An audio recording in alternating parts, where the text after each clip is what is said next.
Svetlo.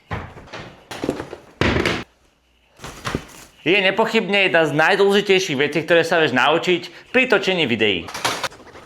Môže to pôsobiť ako metúco alebo komplikovanie, ale v tomto videu by som ti chcel veľmi jednoducho ukázať, ako nasvietiť záber.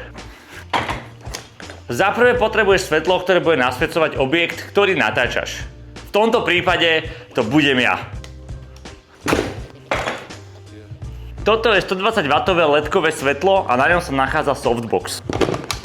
Bez softboxu je svetlo veľmi priame, robí ostré tiene, strašne sa rozptyluje a aj také absolútne bez kontroly.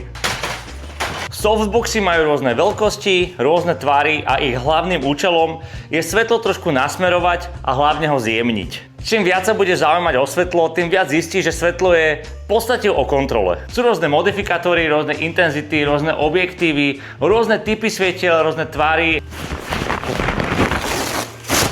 Toto je softbox bez toho, aby tam bol grid. To znamená, že svetlo sa teraz rozptyluje a vo väčšine prípadov ti toto stačí.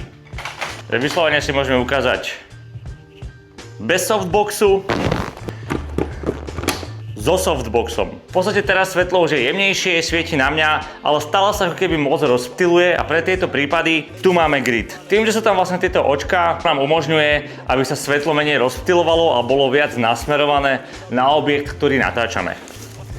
Teraz sa svetlo menej rozptyluje, svieti na mňa a to je v podstate prvá vrstva. Svetlo, ktoré bude svietiť na osobu, spravidla smerujeme do 45 stupňového uhla. Je to kvôli tomu, aby svietilo iba na jednu časť tváre a na tej druhej vznikol akýsi kontrast. Pracovať so svetlom je vytvoriť dynamický a kontrastný obraz. 45 stupňov. Vrstva číslo 2. Toto svetlo, ktoré svietí diagonálne, hovoríme kontúra.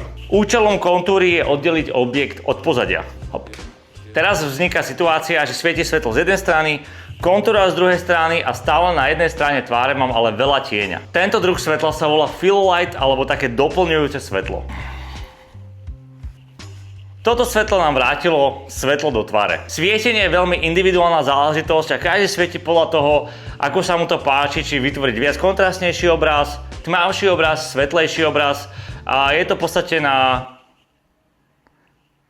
kreativite umelca. Toto, čo som ti práve ukázal, sa nazýva trojbodové svietenie. Je to absolútny základ, využil som ho miliónkrát počas tých projektov, či už rozhovory, hudobné klipy, natáčanie samého seba, alebo natáčanie v reštauráciách, fakt ako tých možností, ktoré máš týmto jednoduchým setupom, máš naozaj nekonečno. Ja osobne, keď som natáčal nejaký projekt, tak väčšinou som toto doplňujúce svetlo moc nepoužíval, pretože mám rád ten kontrast, mám rád tú dynamiku a páči sa mi, keď je z tej jednej strany trošku viac toho tieňa a mám pocit, že je to také trošku dramatickejšie. Takže naozaj je to o tom, čo sa vám bude páčiť, čo budete používať.